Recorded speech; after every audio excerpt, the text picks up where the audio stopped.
कि उस्ताद जी कबूतरां नूं सोकड़ा होण लिया ते सोकड़े दा आपां इलाज ना मुक्तसर जिहा वीरां नूं दसना, मुक्तसर जिहा हाल भरावां नूं दसना। ठीक है, वीडियो शेयर भी करो वीर जी ग्रुपां दे विच, हर भरा को यार कबूतरां वाले को ग्रुप ने। ठीक है, ते यार इन्नी भी तुहाडे च फुरसत नहीं हुंदी कि वीडियो चंगी लगे तो किसी ग्रुप च सुट दिया करो। वीर जी गल दसां की है। अस्सलाम वालेकुम जी, की हाल ने वीरां दे? उम्मीद है कि सारे भरा ठीक ठाक होणगे। ते वीर जी खास कर जिहड़े मेरे चढ़दे पंजाब दे ने मित्र भरा ने, सरदार वीर ने, उन्होंने सत श्री अकाल। ते जिहड़े लहिंदे दे मेरे पंजाबी भरा ने, मुसलमान वीर ने, साडे नाल प्यार करन वाले जां जिहड़े नहीं भी करदे, उन्हां वीरां नूं भी अस्सलाम वालेकुम।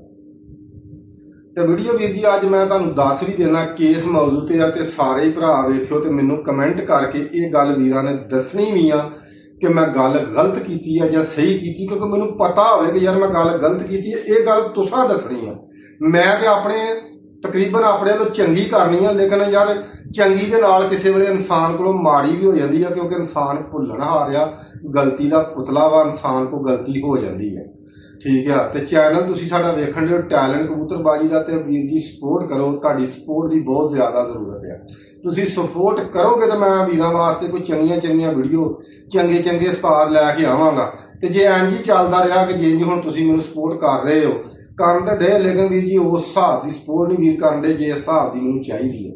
ठीक है, क्योंकि असीं भी वीर जी गल है कि हुण जे किसी भरा दा इंटरव्यू करन जाना तो टाइम लगना, खर्चा होना। ठीक है, वीडियो ये कि राती एक वीर की ना मैनूं कॉल आ गई, पोते आ भतीजा आ भरा वा, रात के टाइम उन्हें आख्या उस्ताद जी गल है कि यार मैं माड़ा बंदा तो मैं तेरा बहुत फैन है। यकीन करके जानी मैनूं दिलों खुशी हुई, मैं है भी नींदर च सा, मेरी खुशी नाल नींद उड़ गई यार कि यार इन्नी चाहत ना बंदा यार मैनूं फोन कर लिया। उन्हें आख्या यार उस्ताद मैं माड़ा बंदा, तो माड़िया बंदियां वास्ते भी उन्हें आख्या मेरे को लातदार कबूतर भी ज्यादा ने, तो मेरे नाल घर दे भी मसलन नाराज भी होंदे ने कि तू इन्नियां कबूतरां नूं क्यों दाने पाउंदे आ।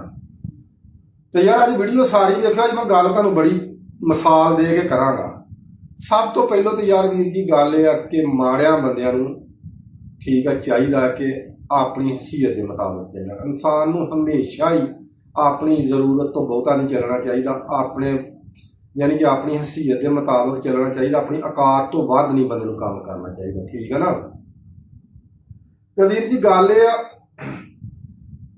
कि कोई जरूरी नहीं होंदा कि बालियां डा के शौक होंदा, शौक यार दाने पा के भी हो जाता। तुसीं घर नहीं ना तुहाडे च पहुंच ते तुहाडा सरदा भी, एक कबूतर हुंदे जनून हुंदा, इश्क हुंदा। इश्क जिहड़ा ना इहदे तो बगैर सरदा भी नहीं, इहदे च कोई शक नहीं। इश्क इंसान नूं रोल भी देंदा। ते यार तुसीं ना अपना इश्क करना ना, ये तुसीं 4 कबूतर अपने घर 2-4 जोड़े रख के ना, 5 जोड़े रख के भी 80-90 की जरूरत नहीं। सियाणे आंदे आ, मैं अगे गल करना होना कि महंगा विके इक्को बार तो सस्ता विके बार बार, और चज दे कभी 2 जोड़े भी होण ना, तो वीर जी उन्हां नाल दी चास नहीं। ठीक है, थोड़े रख के तुसीं दाने पा लो, नहीं बाजियां उड़दियां यार, शाम नूं आण के अपनी रूह नूं सुकून देना ना, ते अपनी रूह तो बंदा दाने पा के भी अपने दिल नूं तसल्ली दे लैंदा कि यार मैं रखी है, मेरे को चंगे कबूतर है। किसी दोस्त नूं 2-4 बच्चे गिफ्ट कर दिओ, ਉਹਦੇ चंगे उड्डणगे, तुहानूं खुशी होएगी कि यार साडे घर दे उड्डण डए आ। नहीं पहुँच के तो अल्लाह पाक फुरसत देवे तो शौक भी कर लो। ठीक है, तो बाकी ये बाजियां जरूरी नहीं। तो दूसरी गल ये कि रही गल यार रिजक की, रिजक देखो मेरी गल सुन लो, हर चीज़ अपना लैके आई है, हीले ना वसीले ना, किसी का भी जिथे रिजक लिखा ना उन्होंने उतों लभना ही लभना। मेरा एक बेली सी यार, उन्हें ना कबूतर कुक्कड़ रखे सी बाहर, मैं हुंदा सा, मैं ना नहीं लेना, बहुत मेरे प्यार वाला बेली, जिहड़ी मेरे नाल गल हुई मैं वो तुहानूं करना। उन्हें आख्या जट साहब गल यह कि इंज मैं ना बैठिया सोचिया भी यार मैं ना 200-400 का 500 का दाना कबूतरां नूं महीने का पाउणा, 500 रियाल का, 500 रियाल वीर जी पाकिस्तान का 40,000 रुपया बनता। तो उन्हें आख्या मैं होवे ना तो यार ये कबूतर उंज ही मकावां, तो मैं ना ये जिहड़े 500 रुपया इहो मैं घर अपने बच्चों को भेजा, तो मेरे बच्चों का खर्चा मर्चा निकलता जाएगा। बेली मेरा दलेर भी वो बड़ा, जीदार भी बड़ा। उन्हें आख्या जट साहब गल है तो मैं ना कबूतर मका देर ते गल करनी। ਤੇ ਉਹਨੇ ਆਖਿਆ ਜਦੋਂ ਮੈਂ ਛੁੱਟੀ ਚਲ ਗਿਆ ਕਬੂਤਰ ਮੁਕਾ ਕੇ ਛੁੱਟੀ ਕੱਟ ਕੇ ਜਦੋਂ ਆਇਆ ਤੇ ਉਹਨੇ ਆਖਿਆ ਯਾਰ ਅੱਗੇ ਮੈਂ ਏਅਰਪੋਰਟ ਦੇ ਉੱਤੇ ਉਤਰਦਾ ਹਾਂ ਨਾ ਤੇ ਮੈਨੂੰ ਕੰਮ ਵਾਲਿਆਂ ਦਾ ਫੋਨ ਆਉਣਾ ਸ਼ੁਰੂ ਹੋ ਜਾਂਦਾ ਸੀ। ਏਅਰਪੋਰਟ ਤੇ ਉਤਰਦੇ ਮੇਰਾ ਮੋਬਾਈਲ ਵੱਜਣਾ ਸ਼ੁਰੂ ਹੋ ਜਾਂਦਾ ਸੀ।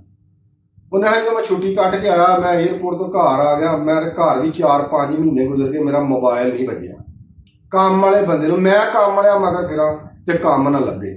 ਉਹਨੇ ਇੱਕ ਦਿਨ ਮੈਨੂੰ ਸੋਚ ਆਈ ਵੀ ਯਾਰ ਵਿਹਲਾ ਘਰ ਪਿਆ ਰਹਿਣਾ, ਹੋਵੇ ਇਹਨਾਂ ਦੇ ਕੋਈ ਕਬੂਤਰ ਹੀ 2-4 ਜੋੜੇ ਲਿਆ ਹੁਣ, ਚੱਲ ਸ਼ਾਮੀ ਨੂੰ ਦਾਣਾ ਛਾਣਾ ਸਵੇਰੇ ਵੀ ਪਾਇਆ ਸ਼ਾਮੀ ਵੀ ਪਾਇਆ ਆ ਰਹੇ ਨਾ। ਉਹਨੇ ਕਿਹਾ ਯਾਰ ਮੈਂ ਫਿਰ 2-4 ਜੋੜੇ ਕਬੂਤਰਾਂ ਦੇ ਲਿਆ, ਮੈਂ ਲਿਆ ਕੇ ਛੱਡੇ, ਸੁਬਾਹ ਉੱਠਣਾ ਉਹਨੂੰ ਦਾਣਾ ਪਾਉਣਾ, ਸ਼ਾਮੀ ਦਾਣਾ ਪਾਉਣਾ। ਉਹਨੇ ਆਖਿਆ ਜਦੋਂ 2-3 ਦਿਨ ਗੁਜ਼ਰੇ ਨਾ ਤੇ ਮੈਨੂੰ ਕੰਮ ਵਾਲਿਆਂ ਦਾ ਫੋਨ ਆਉਣਾ ਸ਼ੁਰੂ ਹੋ ਗਿਆ। ਖੈਰ ਆਂਦਾ ਮੈਂ ਕੰਮ ਤੇ ਚਲ ਗਿਆ। ਜਦੋਂ ਮੈਂ ਕੰਮ ਤੇ ਚਲ ਗਿਆ ਨਾ ਉਹਨੇ ਆਖਿਆ ਤੇ ਮੈਨੂੰ ਸੋਚ ਆਈ ਕਿ ਯਾਰ ਬੰਦਿਆ ਇਹ ਖਨੀ, ਉਹਨੇ ਆਖਿਆ ਯਾਰ ਮੈਨੂੰ ਇਹ ਸਜ਼ਾ ਹੀ ਨਹੀਂ ਜੁੜੀ, ਮੈਂ ਜਿਹੜੇ ਘਰੋਂ ਕੱਢਿਆ ਮੇਰੇ ਹੀਲੇ ਨਾਲ ਇਹਨਾਂ ਦਾ ਰਿਜ਼ਕ ਲੱਗਾ ਸੀ। ਠੀਕ ਹੈ ਯਾਰ ਮੇਰੀ ਗੱਲ ਸੁਣ ਲਓ, ਦਾਣਾ ਪਾਣੀ ਤੇ ਇਹਨਾਂ ਦਾ ਜਿਹੜਾ ਨਾ, ਮੇਰੀ ਗੱਲ ਸੁਣੋ, ਰਿਜ਼ਕ ਕਿਸੇ ਹੀਲੇ ਤੇ ਕਿਤੇ ਵਸੀਲੇ ਨਾਲ ਕਿਸੇ ਘਰ ਲੱਗਾ। ਠੀਕ ਆ, ਤੇ ਉਹ ਵੀ ਨਹੀਂ ਗੱਲ, ਲੇਕਿਨ ਕਰਨਾ ਯਾਰ ਓਨਾ ਚਾਹੀਦਾ ਜਿੰਨੀ ਬੰਦੇ ਦੀ ਔਕਾਤ ਹੋਵੇ। ਉਸ ਵੀਰ ਨੂੰ ਮੈਂ ਕਹਾਂਗਾ ਕਿ ਯਾਰ ਜਿੱਥੇ ਤੂੰ 100 ਰੱਖਿਆ ਨਾ 90 ਰੱਖੇ ਨੇ, ਤੂੰ 5 ਜੋੜੇ ਰੱਖ ਲਾ, 10 ਕਬੂਤਰ ਬਣ ਜਾਣੇ, ਲੇਕਿਨ ਰੱਖ ਉਹ ਕਿ ਜਿਹੜੇ ਤੇਰੇ ਕੀਮਤੀ ਜੋੜੇ ਹੋਣ। ਦੂਸਰੀ ਹੁਣ ਗੱਲ ਤੇ ਵੀਰ ਜੀ ਆ ਜਾਓ, ਅੱਜ ਕੱਲ੍ਹ ਨਾ ਕਬੂਤਰਾਂ ਨੂੰ ਹਰ ਦੂਸਰੇ ਬੰਦੇ ਦੀ ਇੱਕ ਹੀ ਆਵਾਜ਼ ਆ, ਇੱਕ ਹੀ ਇਸ਼ੂ ਆ। ਹਰ ਦੂਸਰੇ ਬੰਦੇ ਦੇ ਕਬੂਤਰਾਂ ਨੂੰ ਸੋਕੜੇ ਦੀ ਬਿਮਾਰੀ ਹੈ, ਤੇ ਸੋਕੜੇ ਦਾ ਮੈਂ 2 ਟੋਟਕੇ ਛੋਟੇ ਵੀਰਾਂ ਨੂੰ ਦੱਸਣੇ। ਸਭ ਤੋਂ ਪਹਿਲੋਂ ਨੋਵੀਡੇਟ ਗੋਲੀ ਲਓ। ਸੋਕੜਾ ਹੁੰਦਾ ਕਬੂਤਰ ਨੂੰ ਬੁਖਾਰ ਹੋਇਆ, ਬੁਖਾਰ ਨਾਲ ਕਬੂਤਰ ਖਾਣਾ ਪੀਣਾ ਛੱਡ ਗਿਆ, ਕਬੂਤਰ ਸੋਕੜੇ ਜਾ ਰਿਹਾ। ਨੋਵੀਡੇਟ ਗੋਲੀ ਲੈਣੀ ਆ, ਉਹਦੀਆਂ ਤੁਸੀਂ 12 ਗੋਲੀਆਂ ਬਣਾ ਲੈਣੀਆਂ। ਇੱਕ ਗੋਲੀ ਦੀਆਂ ਭਾਵੇਂ ਮਨੱਕੇ 'ਚ ਬਣਾ ਲਓ ਤੇ ਭਾਵੇਂ ਆਟੇ 'ਚ ਬਣਾ ਲਓ।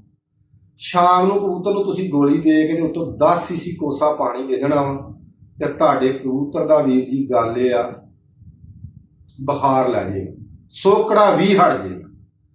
ਉਸ ਤੋਂ ਬਾਅਦ ਤੁਸੀਂ ਕੀ ਅਮਲ ਕਰਨਾ ਯਾਰ, ਘਰ ਤੁਹਾਡੇ ਦੇਸੀ ਤੇਲ ਆ, ਸੋਕੜੇ ਵਾਲੇ ਕਬੂਤਰ ਨੂੰ ਜਿਹਦਾ ਜ਼ਿਆਦਾ ਸੋਕੜਾ ਮੱਚ ਗਿਆ ਉਹਨੂੰ ਗੋਲੀ ਦੇ ਨਾਲ ਸਵੇਰ ਦੇ ਟਾਈਮ ਤੁਸੀਂ 1.5 ਸੀਸੀ ਦੇਸੀ ਤੇਲ, ਅਗਰ ਦੇਸੀ ਘਿਓ ਹੈਗਾ ਨਾ ਉਹ ਤੇ ਸਭ ਤੋਂ ਹੀ ਬਿਹਤਰ ਆ, ਗਾਂ ਦਾ ਦੇਸੀ ਘਿਓ ਹੋਵੇ, 1.5 ਸੀਸੀ ਤੁਸੀਂ ਲੈ ਕੇ ਨਾ ਉਹਨੂੰ ਚੋਰੀ ਸਾਹਿਬ ਜੀ ਖਿੱਚ ਕੇ, ਗਰਮ ਤੇ ਅੱਜ ਕੱਲ੍ਹ ਉਂਝ ਹੀ ਹੋਇਆ ਹੁੰਦਾ ਗਰਮੀ ਦੇ ਵਿੱਚ, 1.5 ਸੀਸੀ ਤੁਸੀਂ ਖਿੱਚ ਕੇ ਤੇ ਕਬੂਤਰ ਦੇ ਅੰਦਰ ਕਰ ਦੇਣਾ ਤੇ ਇਨਸ਼ਾਅੱਲਾ ਅੱਲਾ ਦੇ ਹੁਕਮ ਨਾਲ ਜਿਹੜਾ ਜੋ ਸੋਕੜਾ ਕੱਢ ਦੇ। ਦੂਸਰੀ ਵਾਰੀ ਯਾਰ ਦੇਣ ਦੀ ਜ਼ਰੂਰਤ ਨਹੀਂ। ਤੇ ਤੀਸਰੀ ਗੱਲ ਇਹ ਕਿ ਵੀਰ ਜੀ ਆਹ ਕਬੂਤਰ ਮੇਰੇ ਹੱਥ 'ਚ ਤੇ ਵੀਰਾਂ ਨੇ ਹੁਣ ਦੱਸਣਾ ਵਾ, ਇਹਦਾ ਮੈਂ ਭਰਾਵਾਂ ਨੂੰ ਸ਼ੌਕ ਵੀ ਕਰਾਉਣਾ ਵਾ ਲਾਗੇ ਕਰਕੇ। ਠੀਕ ਆ, ਇੰਜ ਵੀ ਤੁਸੀਂ ਵੀਰ ਜੀ ਕਰ ਸਕਦੇ, ਸ਼ੌਕ ਆ ਵੇਖ ਲਓ, ਨਜ਼ਰ ਤੇ ਮੇਰੇ ਭਰਾਵਾਂ ਨੂੰ ਆਉਂਦਾ ਹੀ ਹੋਣਾ। ਲਾਲ ਚੀਨਾ ਕਬੂਤਰ ਆ ਵੀਰ ਜੀ। ਠੀਕ ਆ, ਇਹ ਮੈਂ ਆਪਣੇ ਉਸਤਾਦ ਕੋਲ ਲੈ ਕੇ ਆਇਆ, ਕੱਲ ਬਹੁਤ ਅੱਛਾ ਬਰੀਡਰ ਕਬੂਤਰ ਹੈ। ਠੀਕ ਹੈ, ਉਸਤਾਦ ਕੋਲ ਲੈ ਕੇ ਆਇਆ, ਆਪਣੀ ਮਰਜ਼ੀ ਦੇ ਵਿੱਚ ਚੁੱਕ ਕੇ ਲੈ ਆਇਆ। ਉਸਤਾਦ ਮੇਰੇ ਨੇ ਅੱਜ ਤੱਕ ਮੇਰਾ ਹੱਥ ਨਹੀਂ ਰੋਕਿਆ, ਮੇਰਾ ਜਿਹੜਾ ਦਿਲ ਕੀਤਾ ਨਾ ਮੈਂ ਕਬੂਤਰ ਚੁੱਕ ਲਿਆ, ਜਿਹੜਾ ਮੇਰੇ ਦਿਲ ਨੂੰ ਚੰਗਾ ਲੱਗਾ। ਠੀਕ ਹੈ, ਮੈਂ ਕਬੂਤਰ ਲੈ ਆਉਂਦਾ, ਲੇਕਿਨ ਮੈਂ ਲੱਗਦੇ ਚਾਰੇ ਬਾਹਰੋਂ ਐਡਾ ਕਬੂਤਰ ਨਹੀਂ ਕਿਸੇ ਕੋਲ ਲਿਆਉਂਦਾ ਜੀ। ਠੀਕ ਹੈ, ਤੇ ਬਾਕੀ ਕਬੂਤਰ ਅਲਹਮਦੁਲਿਲਾ ਮੈਂ ਬਹੁਤ ਸਾਰੇ ਵੀਰਾਂ ਨੂੰ ਗਿਫਟ ਵੀ ਕੀਤੇ ਨੇ, ਜਿਹੜੇ ਵੀਰ ਮੇਰੇ ਨਾਲ ਕਈ ਰਾਬਤਾ ਕਰਦੇ, ਬਹੁਤ ਸਾਰੇ ਕਬੂਤਰ ਦੇਣੇ ਪੈਂਦੇ। ਯਕੀਨ ਕਰਕੇ ਜਿਹੜਾ ਮੇਰੇ ਕੋਲ ਹੁਣ ਨਾ ਜੋੜੇ ਹੀ ਰਹਿ ਗਏ, ਮੈਂ ਤੁਹਾਨੂੰ ਵਿਖਾ ਦਿਆਂਗਾ ਸਵੇਰੇ, ਕੋਈ ਬੱਚੇ ਬੁੱਚੇ ਛੱਡੇ ਜਾਲਾਂ 'ਚ, ਤੇ ਬਾਕੀ ਹੁਣ ਜੋੜੇ ਜਿਹੜੇ ਅੱਲਾ ਖੈਰ ਕਰੇ ਲਾਵਾਂਗੇ, ਬੱਚੇ ਕੱਢਣਗੇ, ਫਿਰ ਇਨਸ਼ਾਅੱਲਾ ਆਪਣੇ ਵੀਰਾਂ ਨੂੰ ਗਿਫਟ ਕਰਦੇ ਰਵਾਂਗੇ ਕਬੂਤਰ। ਤੇ ਯਾਰ ਜੇ ਵੀਡੀਓ ਚੰਗੀ ਲੱਗੇ ਨਾ ਤੇ ਸ਼ੇਅਰ ਜ਼ਰੂਰ ਕਰ ਦਿਆ ਕਰੋ। ਮੈਂ ਫਿਰ ਬਾਰ-ਬਾਰ ਮੈਂ ਤੁਹਾਡੀ ਸਪੋਰਟ ਦੀ ਬਹੁਤ ਜ਼ਿਆਦਾ ਜ਼ਰੂਰਤ ਤੇ ਲਾਜ਼ਮੀ ਹੋ ਜਾਂਦੀ ਹੈ। ਤੇ ਆਹ ਕਬੂਤਰ ਦੀ ਅੱਖ ਵੀ ਦੇਖ ਲਓ, ਲਾਗੇ ਕਰਕੇ ਭਰਾਵਾਂ ਨੂੰ ਵਿਖਾ ਦੇਣਾ। ਠੀਕ ਆ, ਨਜ਼ਰ ਆਉਂਦੀ ਜਾਂ ਨਹੀਂ ਆਉਂਦੀ।